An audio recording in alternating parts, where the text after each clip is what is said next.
We have an update to our top story trending online this afternoon.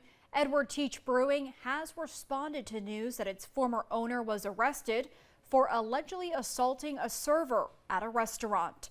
WCT reported yesterday that Gary Sholar was arrested for an incident at Longhorn Steakhouse back on July 23rd.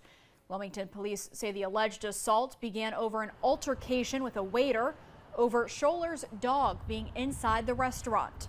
In a statement posted to Facebook, Teach Brewery says yesterday was the first time its employees learned of Sholar's arrest and reaffirmed that ownership was transferred to Sholar's sister, Amy Ottaway, more than a week before the alleged assault happened.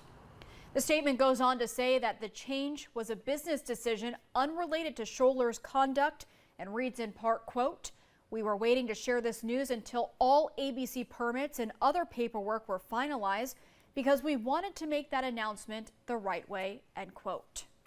Now, the post goes on to mention that the tap room has been closed over the last several months as it does navigate the transition in leadership.